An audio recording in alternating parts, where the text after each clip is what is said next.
College drop out था गौतम अदानी, तो शायद आपको ये स्टोरी और भी ज्यादा इंस्पिरेशनल और शॉकिंग लगने वाली है। ये चीफ मिनिस्टर नरेंद्र मोदी को वहां परमानेंटली बैन कर दो। अगर अदानी ने उस टाइम पर वो इमेज मेकओवर नहीं किया होता मोदी का, तो शायद आज नरेंद्र मोदी, प्राइम मिनिस्टर नरेंद्र मोदी शायद नहीं होते। हेलो गाइस, मैं हूं प्रशांत फ्रॉम टेक्नोड और आज आपके सामने एक बहुत ही इंटरेस्टिंग न्यूज स्टोरी हम पढ़ने वाले हैं। इनफैक्ट ये न्यूज कम और केस स्टडी ज्यादा है। एक ऐसी सक्सेस स्टोरी के बारे में बात करने वाले हैं जो कि रैग्स टू रिचेस है, रियल सेंस में रैग्स टू रिचेस है। एक ऐसा शख्स जो आज इंडिया का सबसे अमीर आदमी बन चुका है। वो अंबानी नहीं है, वो टाटा नहीं है, वो उसका नाम है गौतम अदानी। और आज हम बात करने वाले हैं गौतम अदानी की सक्सेस स्टोरीज, डार्क साइड्स क्या है, कंट्रोवर्सीज क्या है, अभी भी ऐसी और कौन सी चीजें हैं जिनकी वजह से कंट्रोवर्सीज बनती है बार बार अदानी के ऊपर। वेल, ये ऐसे गुजरात बिजनेसमैन की कहानी है जो एक टाइम पर एक स्मॉल टाइम कमोडिटी ट्रेडर था। उसको आज की डेट में वर्ल्ड्स के रिचेस्ट लोगों में काउंट किया जाता है। अगर बात करते हैं फोर्ब्स मैगजीन की रैंकिंग की, तो आज छठे पोजीशन पे वो है टॉप 10 रिच पीपल के अंदर। अब आप इससे अंदाजा लगाइए कि उनकी वेल्थ कितनी होगी। उनकी पर्सनल वेल्थ लगभग 120 बिलियन डॉलर है, जो इंडियन रुपीज में 9 लाख करोड़ तक आंकी जाती है। अगर बात करें अदानी के ग्रुप की, तो उनकी प्रेजेंस आज हर इंडस्ट्री में है। चाहे बात करते हैं port management, airport management, power transmission, mining, renewable energy, edible oil और जाने क्या क्या, हर बिजनेस में आज अदानी घुस चुका है। अगर हम इनके सारे बिजनेस की वैल्यूएशंस को क्लब कर दे तो ये वैल्यूएशन 200 बिलियन डॉलर से भी ज्यादा जाएगी। इनफैक्ट इस साल में अदानी ग्रुप इंडिया का तीसरा बिजनेस ग्रुप बना जिसने की 200 बिलियन डॉलर की मार्केट कैप को क्रॉस किया after Tata and Ambani group, Ambani के रिलायंस इंडस्ट्रीज ग्रुप। अब आप सोच के देखिए कि ऐसा आदमी जो आज इंडिया का रिचेस्ट आदमी बन चुका है, वो एक टाइम पर एक मिड साइज बिजनेस चलाया करता था आज से कुछ दशकों पहले, कुछ डेकेड्स पहले। अगर मैं आपको एक बड़ा और फैक्ट शेयर करूं कि कॉलेज ड्रॉप आउट था गौतम अदानी, तो शायद आपको ये स्टोरी और भी ज्यादा इंस्पिरेशनल और शॉकिंग लगने वाली है। यस, वो कॉलेज ड्रॉप आउट थे, और ना सिर्फ कॉलेज ड्रॉप आउट थे, वो एक मिडिल क्लास जैन फैमिली से आए हुए हैं। इसका मतलब ये नहीं है कि बिरलास, अंबानीज की तरह या टाटास की तरह कोई जनरेशनल बिजनेस को उन्होंने एक्वायर किया, इनहेरिट किया, नहीं। उन्होंने इस बिजनेस को रॉ लेवल पे खुद एस्टैब्लिश किया और एक सेल्फ मेड बिलियनियर बने। अगर बात करें अदानी कंपनीज के ग्रोथ की, तो इनकी ग्रोथ को हम दो फेजेस में डिवाइड कर सकते हैं। सन 2014 से पहले की ग्रोथ और सन 2014 के बाद की ग्रोथ। 2014 सन के बाद जो explosive growth Adani group of industries ने करी, उसका कोई मैच बिल्कुल नहीं है। और 2014 में क्या हुआ? वेल, कोई सरप्राइजेस नहीं है। नरेंद्र मोदी प्राइम मिनिस्टर बने इंडिया के, और उसके बाद अदानी ग्रुप ऑफ इंडस्ट्रीज में जो ग्रोथ आई, उस ग्रोथ का अंदाजा भी कोई नहीं लगा सकता था। वेल, अगर बात करें अदानी की, तो वो एक गुजरात स्टेट से ही आते हैं। उनके अदानी ग्रुप का हेडक्वार्टर्स भी खुद अहमदाबाद में ही है, और ये दोस्ती शुरू होती है 97। देखिए, अगर बात करते हैं अदानी की, तो अदानी को जाना जाता है उनकी कॉम स्किल्स के लिए, उनकी कम्युनिकेशन स्किल्स के लिए, सॉफ्ट स्पीकिंग स्किल्स के लिए। इसी वजह से ये माना जाता है कि भाई उनकी ये स्किल्स की वजह से वो पॉलिटिशियंस में रिलेशनशिप बनाने में बहुत माहिर थे। तो अगर बात करें 1990s की, तो तब से अदानी के रिलेशनशिप पॉलिटिकल सर्कल्स में, गुजरात के पॉलिटिकल सर्कल्स में काफ़ी स्ट्रॉन्ग थे। तो ये बात में कोई हैरानी की बात नहीं है कि इंडस्ट्री के लीडर्स जो हैं, जो बड़े बड़े बिजनेसमैन हैं, उनके पॉलिटिकल कनेक्शंस नहीं होते। बहुत नॉर्मल सी बात है। अगर बात करें तो बिरलास, बजाज, हिंदुजास, सारे के सारे बड़े गवर्नमेंट के पैट्रोनेज के बेनिफिशियरीज रहे हैं। अगर देखा जाए तो उन सभी बड़े बिजनेस हाउसेस के डीप रिलेशनशिप्स रहे हैं। 1970 और 80 की बात करें तो धीरू भाई अंबानी और इंदिरा गांधी, उनके बीच में भी जबरदस्त पॉलिटिकल कनेक्शंस रहे। तो इसमें कोई बड़ी बात नहीं है कि अदानी के पॉलिटिकल रिलेशनशिप्स रहे हों, और ये शुरुआत से एक नॉर्मल सी चीज़ रही है। ऑलमोस्ट हर बड़े बिजनेस एम्पायर के रिलेशनशिप्स अच्छे ही रहते हैं, वो कोई बिगाड़ना नहीं चाहते ऐसी चीज़ें। अब इस वीडियो में हम उन कंट्रोवर्शियल डिसीजंस के बारे में बात करने वाले हैं जो काफ़ी न्यूज़ में, मीडिया में रहे, कंट्रोवर्सीज को उन्होंने ट्रिगर किया। बट इनसे पहले मैं एक बात को टच करना चाहता हूँ, वो हिस्टोरिकल बात है कि भैया ये फेवर्स का रूट कॉज क्या था। इतनी ज़बरदस्त रिलेशनशिप जो मोदी और अदानी के बीच में थी या है, वो है क्यों, शुरू कहाँ से हुई? वेल, देखा जाए तो अदानी और मोदी की रिलेशनशिप काफ़ी अच्छी रही है। 2002 सन में काफ़ी अच्छे फ्रेंड्स थे, और ये एग्जैक्टली एक साल बाद की बात है जब मोदी गुजरात के चीफ मिनिस्टर बने थे। 2002 सन में अदानी ऑलरेडी एक पावरफुल और सक्सेसफुल बिजनेसमैन थे गुजरात स्टेट के सर्कल के अंदर। उनकी इनिशियल सक्सेस मुंद्रा पोर्ट की थी। मुंद्रा पोर्ट जो कि गुजरात के कच्छ डिस्ट्रिक्ट में पोर्ट है, वो अदानी ने एक्वायर किया था 1995 में। उसके बाद इस शख्स ने पीछे मुड़ के भी नहीं देखा। आने वाले कई सालों में मुंद्रा पोर्ट कैश काउ बना अदानी के बिजनेस के लिए। वेल अगर देखा जाए तो 2022 की बात करें तो अदानी पोर्ट्स और SEZ लिमिटेड जो कि मुंद्रा पोर्ट और कई सारे और पोर्ट्स ऑपरेट करते हैं इंडिया के अंदर, वो बिगेस्ट रेवेन्यू जनरेटिंग कंपनी है अदानी ग्रुप के अंदर। इसलिए मैं मुंद्रा पोर्ट को इतनी ज़्यादा एम्फेसिस दे रहा हूँ, आप समझो इस बात को। मुंद्रा पोर्ट की एम्फेटिक सक्सेस अदानी के स्टेचर को बहुत बड़ा ग्रो कर रही थी और गुजरात की बिजनेस कम्युनिटी में एक बड़ा नाम बन चुका था अदानी। गुजरात की बिजनेस कम्युनिटी में उस टाइम की बात बता रहा हूँ, और तब वो इन्फ्लुएंस उनका टॉप पॉलिटिशियंस तक ऑब्वियसली पहुंच चुका था। अगर 90s की बात करें तो कोई ऐसा पॉलिटिशियन नहीं था, कोई ऐसा टॉप का पॉलिटिशियन नहीं था जिसके अदानी के साथ अच्छे रिलेशनशिप्स ना हो।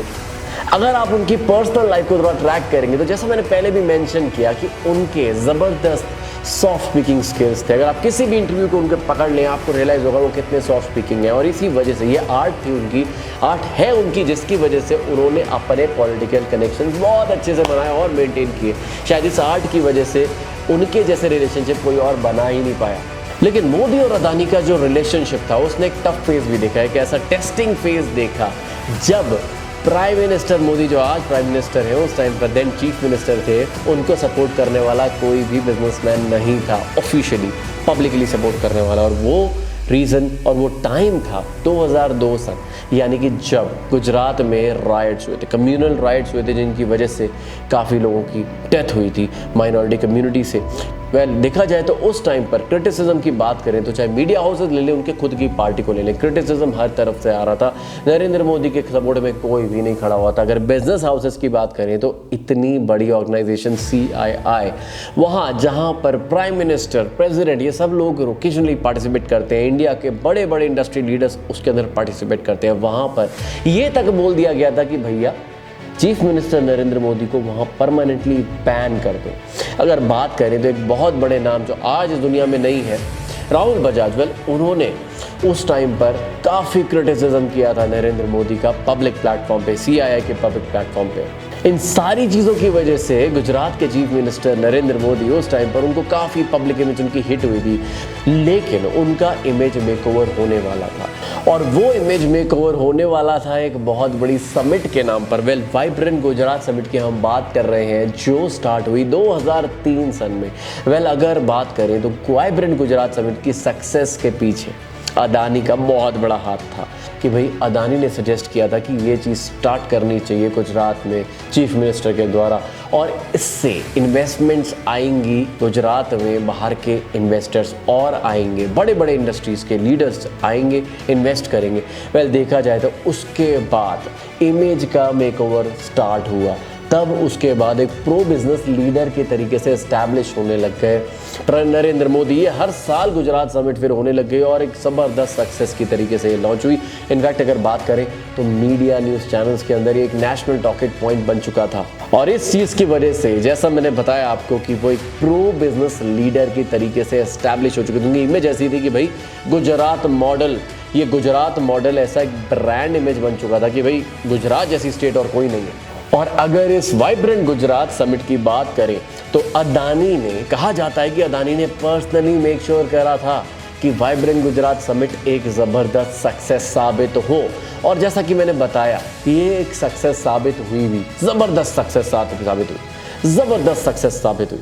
इनफैक्ट इस पर्सपेक्टिव में अगर मैं बात करूं तो इसमें कोई एग्जैजरेशन नहीं होगी कि अदानी ने मोदी के पॉलिटिकल करियर को उस टाइम पर रेस्क्यू किया था, उस टफ टाइम पर सपोर्ट किया था जब कोई इंडस्ट्रियलिस्ट सपोर्ट नहीं कर रहा था मोदी को। इसमें शायद कोई एग्जैजरेशन ना हो कि अगर अदानी ने उस टाइम पर वो इमेज मेकओवर नहीं किया होता मोदी का, तो शायद आज नरेंद्र मोदी, प्राइम मिनिस्टर नरेंद्र मोदी शायद नहीं होते। और अब बात करेंगे उन कंट्रोवर्सीज के बारे में, ऐसी सिचुएशंस, ऐसे डिसीजंस जो मोदी गवर्नमेंट ने लिए जिसकी वजह से अदानी की कंपनीज को ऐसा जबरदस्त और अनफेयर एडवांटेज हुआ। वह बात करने वाले हैं हमारी पहली कंट्रोवर्सी जो कि अदानी से रिलेटेड है। वेल ये है 2019 की बात, जब अदानी ने एक नई airport operations company Adani airport holdings AHL को एस्टैब्लिश किया और उन्होंने जीता कॉन्ट्रैक्ट 6 एयरपोर्ट्स को ऑपरेट करने का। इनमें इंक्लूडेड थे अहमदाबाद, लखनऊ, मैंगलोर, जयपुर, गुवाहाटी एंड तिरुवनंतपुरम।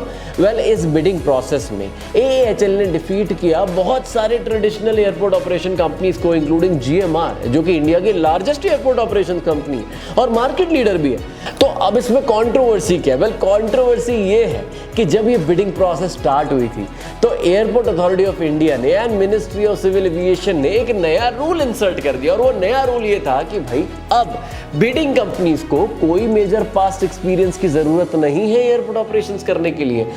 इस बिडिंग से पहले इस रूल की कोई भी बात नहीं हुई थी, लेकिन क्योंकि अडानी को एंटर करना था, क्योंकि उनके पास पुराना एक्सपीरियंस नहीं था और वो फिट नहीं बैठने वाले थे एज अ बिडर, इसलिए उनको फेवर करने के लिए रूल इंसर्ट कर दिया गया और अडानी ने बिडिंग जीत भी ली।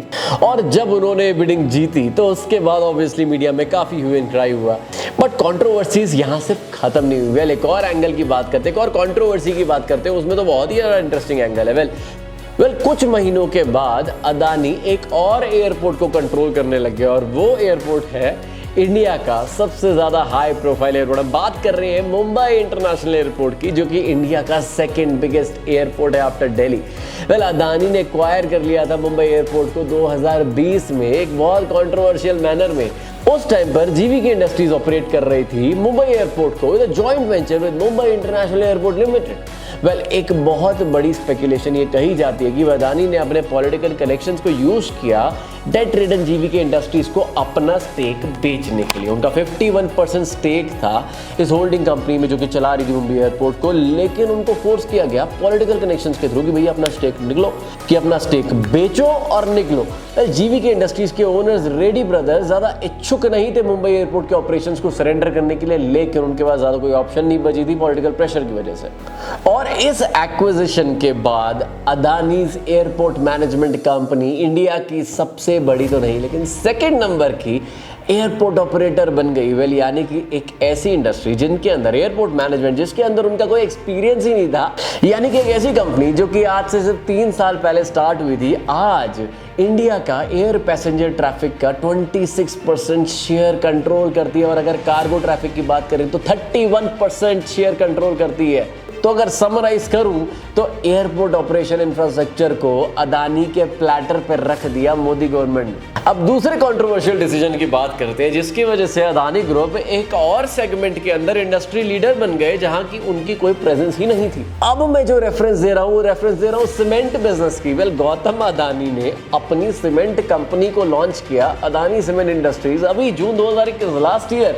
वेल, 2 बड़ी कंपनीज अंबुजा सीमेंट और ACC सीमेंट को सेल पे डाल दिया गया इस साल मई में और अदानी ने उनके लिए बिड किया। Well, Swiss multinational giant Holcim group जो ओन करते हैं मेजॉरिटी स्टेक अंबुजा सीमेंट और ACC सीमेंट में, उन्होंने अनाउंस किया, इसी साल अनाउंस किया कि भाई वो अपना स्टेक बेचने वाले हैं इस कंपनी में और परमानेंटली एग्जिट करने वाले इंडियन मार्केट को। जैसे ही उन्होंने अनाउंसमेंट करी, top cement companies acquisition war में लग गई। वो चाहती थी कि भाई इस स्टेक को तो हमें ही लेना है, चाहे अल्ट्राटेक सीमेंट हो, JSW सीमेंट हो और बराज ऑफ सीमेंट कंपनीज। उन्होंने सोचा कि यार अंबुजा और ACC सीमेंट का ये स्टेक अगर हमें मिल गया तो हमारी तो मोनोपोली पक्की है। अब इस सिचुएशन में अदानी सीमेंट ने अपनी एंट्री करी सीन के अंदर। वो तो एकदम नए प्लेयर थे, उन्होंने कहा हाँ जी ठीक है, हम तो बिड करेंगे और हम इस वॉर को जीतेंगे। बिडिंग वॉर को जीतने के बाद जो कि उन्होंने $10.5 बिलियन की ऑफर के साथ जीत भी ली। अब एज ऑफ टुडे इस एक्विजिशन के बाद Adani cement number 2 cement manufacturer बन चुका है इंडिया का। मतलब आप सोचिए, तो आप सोचिए जो कंपनी उन्होंने पिछले साल स्टार्ट ही करी, इस साल 2 कंपनीज के स्टेक्स को खरीद के अब वो इंडस्ट्री में नंबर 2 प्लेयर बन गए सीमेंट इंडस्ट्री में। इमेजिन कर रहे हैं आप सोच के देखिए कि बिजनेस टाइकून एक इंडस्ट्री के अंदर एंटर करता है और डोमिनेंट प्लेयर बन जाता है। जिस इंडस्ट्री में एंटर करता है डोमिनेंट प्लेयर बन जाता है। मतलब ये चीज पॉलिटिकल कनेक्शंस के बिना पॉसिबल ही नहीं है। अब हम बात करने वाले हैं एक और इंटरेस्टिंग कंपनी की जो कि है अदानी ग्रीन एनर्जी। वेल, ये कंपनी 2015 में एस्टैब्लिश हुई थी। अदानी की फर्स्ट और मेडन फोरे into green energy sector. Well अगर बात करें कि ये कंपनी लिस्टेड कब हुई थी, तो लिस्ट हुई थी ये कंपनी नेशनल स्टॉक एक्सचेंज पे 2017 में। क्या आज की डेट में बात करें तो Adani green energy 10th most valued company India में, मार्केट कैप है 4 लाख करोड़। और अगर मैं बात करूं तो ऐसा स्काई रॉकेटिंग हुई है उसकी, ऐसा ग्रोथ हुआ है कि 28 रुपए पे जो 2017 में ट्रेड कर रहा था आज 2900 रुपए पे ट्रेड कर रहा है। ये एक 10,000% का ग्रोथ है स्टॉक प्राइस का सिर्फ 5 सालों में।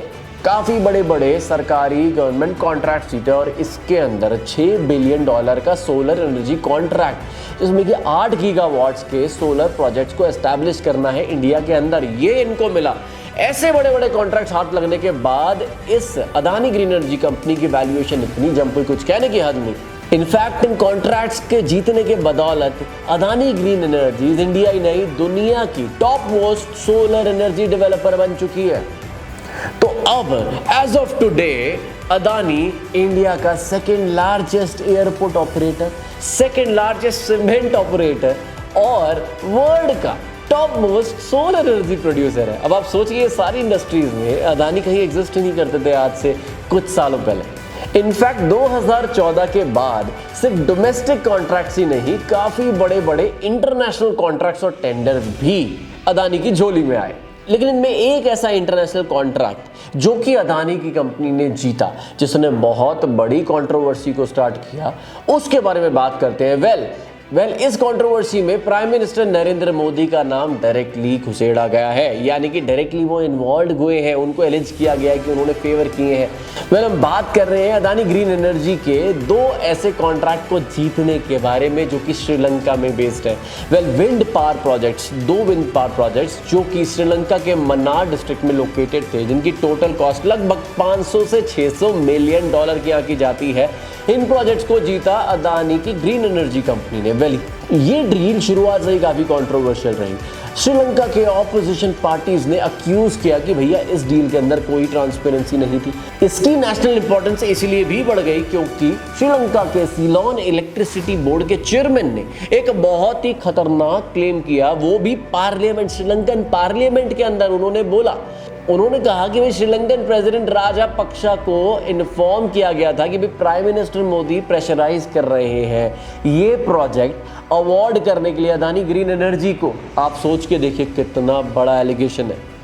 हालांकि इसके लिए कोई डायरेक्ट एविडेंस मौजूद नहीं है, लेकिन इतनी बड़ी टेस्टिमनी देना ये बहुत बड़ी बात है कि अदानी की कंपनी को इस लेवल पे मोदी गवर्नमेंट ने फेवर किया है इंटरनेशनल स्केल पे भी। अब तो वैल्यूएशन की बहुत बात हो गई, लेकिन एक बात जिसके बारे में ज्यादा कोई मीडिया में बात नहीं करता, शेयर मार्केट में भी उसके बारे में इतनी बात नहीं होती, वो क्या है? वो है अदानी की इंक्रीजिंग डेट की। लेकिन अब बात करते हैं ऐसे माउंटिंग डेट के बारे में, वो उधार खाते के बारे में जो बढ़ता ही जा रहा है और जिस स्केल के बढ़ने के बाद भी अदानी को लोन्स, बड़े बड़े लोन्स मिल रहे हैं। यानी कि अदानी ने अपने रेवेन्यूज या प्रॉफिट से नए एक्सपेंशन से नहीं किए हैं, उन्होंने डेट लिया, मार्केट से लोन्स उठाए और उसको इन्वेस्ट किया नए सेगमेंट्स में एंटर करने के लिए। और अगर देखा जाए तो इस टाइम पर अदानी ग्रुप कंपनीज की लोन बुक 2,20,000 करोड़ जितनी हैवी है। इसका मतलब Adani most heavily indebted companies के मालिक हैं इस टाइम पर।